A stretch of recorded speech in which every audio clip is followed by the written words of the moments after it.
നീറ്റിൽ പുനഃപരീക്ഷ ഇല്ല എന്ന് വ്യക്തമാക്കിയിരിക്കുകയാണ്. ബാലഗോപാൽ വിവരങ്ങൾ നൽകും. ബാലഗോപാൽ, വലിയ വിവാദങ്ങളായിരുന്നു നീറ്റിലെ ചോദ്യപേപ്പർ ചോർച്ച, അന്വേഷണങ്ങൾ, പ്രതിഷേധങ്ങളൊക്കെ കണ്ടാണ്. എന്താണ് പുനഃപരീക്ഷയില്ല എന്ന തീരുമാനത്തിലേക്ക് എത്താൻ കാരണം? നീറ്റ് പരീക്ഷ റദ്ദാക്കി പുനഃപരിശോധന നടത്തണമെന്ന് ആവശ്യപ്പെട്ടുള്ള ഹർജികളിൽ ചീഫ് ജസ്റ്റിസ് DY ചന്ദ്രചൂഡിന്റെ അധ്യക്ഷതയിലുള്ള ബെഞ്ച് ഇപ്പോൾ വിധി പ്രസ്താവിച്ചുകൊണ്ടിരിക്കുകയാണ്. ആ വിധി പ്രസ്താവത്തിനിടയിലാണ് അദ്ദേഹം ഈ നീറ്റിൽ പുനഃപരിശോധന ഉണ്ടാകില്ല എന്ന സൂചനകൾ ഇപ്പോൾ നൽകിയത്. ഇപ്പോഴും ഈ വിധി പ്രസ്താവം നടന്നുകൊണ്ടിരിക്കുകയാണ്. അതിൽ പ്രധാനമായും രണ്ട് കാര്യങ്ങൾ ചീഫ് ജസ്റ്റിസ് ഇപ്പോൾ പറഞ്ഞിരിക്കുന്നത്: പരീക്ഷയിൽ വ്യാപക ക്രമക്കേട് നടന്നു എന്നതിന് കൃത്യമായ തെളിവുകളില്ല എന്നാണ് ചീഫ് ജസ്റ്റിസ് വ്യക്തമാക്കിയിരിക്കുന്നത്. അതുകൊണ്ട് തന്നെ ഈ നീറ്റിന് പരീക്ഷ റദ്ദാക്കി പുനഃപരിശോധന നടത്തേണ്ടതില്ല എന്ന ഒരു നിലപാടായിരുന്നു അദ്ദേഹം സ്വീകരിച്ചിരുന്നത്. അതിനു പുറമെ ചീഫ് ജസ്റ്റിസ് തന്റെ വിധി പ്രസ്താവത്തിൽ ഇതുവരെ വ്യക്തമാക്കിയ മറ്റൊരു പ്രധാനപ്പെട്ട കാര്യം, ഈ പരീക്ഷ സംബന്ധിച്ച്, അതായത് ഈ പരീക്ഷ റദ്ദാക്കുകയാണെങ്കിൽ ഏതാണ്ട് പരീക്ഷ എഴുതി വിജയിച്ച 23 ലക്ഷത്തോളം പേരാണ് ഈ പരീക്ഷ എഴുതിയിരുന്നത്. അതിൽ തന്നെ ഏതാണ്ട് 20 ലക്ഷത്തോളം കുട്ടികൾ അവർ ഈ ക്വാളിഫിക്കേഷൻ നേടിക്കഴിഞ്ഞിട്ടുണ്ട്. അവരെ സംബന്ധിച്ചിടത്തോളം ഇത് വലിയ തോതിലുള്ള ഒരു പ്രത്യാഘാതം സൃഷ്ടിക്കുമെന്നാണ് ചീഫ് ജസ്റ്റിസ് വ്യക്തമാക്കിയിരിക്കുന്നത്. ചീഫ് ജസ്റ്റിസിന്റെ വിധി പ്രസ്താവം ഇപ്പോഴും തുടരുകയാണ്. ഞാൻ നേരത്തെ സൂചിപ്പിച്ചതുപോലെ തന്നെ ഇതിന്റെ കേസിന്റെ പശ്ചാത്തലവും മറ്റും ഇപ്പോൾ ചീഫ് ജസ്റ്റിസ് വിശദീകരിക്കുകയാണ്. പക്ഷേ വളരെ പ്രധാനപ്പെട്ട കാര്യം ചീഫ് ജസ്റ്റിസ് തന്നെ ചൂണ്ടിക്കാണിച്ചിരിക്കുന്നത്, ഈ വിധി പ്രസ്താവത്തിനിടയിൽ അദ്ദേഹം ഈ രണ്ട് പ്രധാനപ്പെട്ട കാര്യങ്ങൾ, അതായത് വ്യാപകമായ തോതിൽ ഇതിൽ ചോദ്യപേപ്പർ ചോർച്ച നടന്നു എന്നതിന് കൃത്യമായ തെളിവില്ല എന്ന് അദ്ദേഹം പറഞ്ഞു.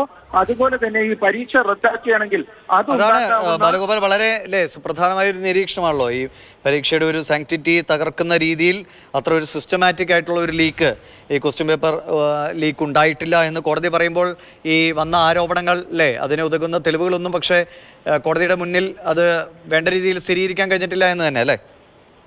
തീർച്ചയായും അങ്ങനെ തന്നെയാണ് ചീഫ് ജസ്റ്റിസിന്റെ ഇതുവരെയുള്ള വിധി പ്രസ്താവത്തിൽ അദ്ദേഹം വ്യക്തമാക്കിയിരിക്കുന്നത്. ഞാൻ നേരത്തെ പറഞ്ഞതുപോലെ തന്നെ വിധി പ്രസ്താവം ഇപ്പോഴും പുരോഗമിക്കുകയാണ്. ഇത് ചീഫ് ജസ്റ്റിസിന്റെ രണ്ട് നിരീക്ഷണങ്ങളാണ് അദ്ദേഹം ഈ വിധി പ്രസ്താവത്തിനിടയിൽ വ്യക്തമാക്കിയിരിക്കുന്നത്. ഏതായാലും വിധി പ്രസ്താവം വളരെ വിശദമായ ഒരു വിധി പ്രസ്താവമാണ് ചീഫ് ജസ്റ്റിസ് DY ചന്ദ്രചൂഡിന്റെ അധ്യക്ഷതയിലുള്ള ബെഞ്ച് ഈ കേസുമായി ബന്ധപ്പെട്ട് ഇപ്പോൾ നടത്തിക്കൊണ്ടിരിക്കുന്നത്. അതിൽ അദ്ദേഹം ഇതുവരെയുള്ള വിധി പ്രസ്താവത്തിലാണ് ഞാൻ നേരത്തെ സൂചിപ്പിച്ചതുപോലെ തന്നെ രണ്ട് സുപ്രധാനമായ കാര്യങ്ങൾ, അതായത് ഈ ചോദ്യപേപ്പർ വ്യാപകമായി ചോർന്നതിന് തെളിവുകളില്ല, അതുപോലെ ഈ ചോദ്യപേപ്പർ ചോർച്ചയുമായി ബന്ധപ്പെട്ട് ഈ വിവിധ അന്വേഷണങ്ങളും മറ്റും നടക്കുന്നുണ്ട്. ഈ പരീക്ഷ റദ്ദാക്കിയാണെങ്കിൽ അത് ഈ ലക്ഷക്കണക്കിന് വിദ്യാർത്ഥികളെ വ്യാപകമായി ബാധിക്കും തുടങ്ങിയ പരാമർശങ്ങളൊക്കെ തന്നെ ചീഫ് ജസ്റ്റിസിന്റെ ഭാഗത്ത് നിന്ന് ഇതിനോടകം തന്നെ ഉണ്ടാകുകയും ചെയ്തിട്ടുണ്ട്.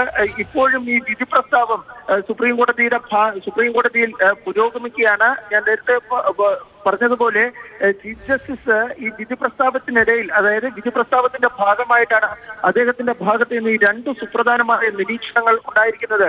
നേരത്തെ തന്നെ സുപ്രീം കോടതിയിൽ ഈ കേസുമായി ബന്ധപ്പെട്ട് 2 ദിവസത്തോളം വാദം നടത്തിയിരുന്നു. അപ്പോഴൊക്കെ ചീഫ് ജസ്റ്റിസ് പറഞ്ഞിരുന്നത്, ഈ വിദ്യാർത്ഥികളെ ഇങ്ങനെ അനന്തമായി മുൾമുനയിൽ നിർത്താൻ വേണ്ടി കഴിയില്ല, ഇതിൽ ഒരു തീരുമാനം ഉടൻ തന്നെ ഉണ്ടാകണമെന്ന് അദ്ദേഹം പറഞ്ഞിരുന്നു. അതിന്റെ അടിസ്ഥാനത്തിലാണ് ഇന്ന് ഏതാണ്ട് 4:30 മണിയോടുകൂടി ഈ കേസിന്റെ പ്രതിവാദങ്ങൾ കോടതിയിൽ പൂർത്തീകരിച്ചത്. അതിനുശേഷമാണ് ഞാൻ തിരികെ വരാം. അതായത് അല്പ മിനിറ്റുകൾക്ക് തന്നെ ഫൈനൽ ഒരു തീരുമാനം വരുമെന്നാണ്. പക്ഷേ ഇതുവരെയുള്ള കൃത്യമായ കോടതിയിൽ നടന്ന കാര്യങ്ങൾ വെച്ച് നോക്കുമ്പോൾ ഇത് വളരെ സംഘടിതമായ രീതിയിലുള്ളൊരു ചോദ്യപേപ്പർ ചോർച്ച ഉണ്ടായിട്ടില്ല, പരീക്ഷയുടെ ഒരു പരിഭാവനതയെ ബാധിക്കുന്ന നിലയിലുള്ള സംഭവങ്ങൾ ഉണ്ടായിട്ടില്ല എന്നാണ് കോടതി വ്യക്തമാക്കുന്നത്. അതുകൊണ്ട് തന്നെയാണ് പുനഃപരീക്ഷ വേണ്ട എന്നൊരു തീരുമാനത്തിലേക്ക് കോടതി പോകുന്നത്.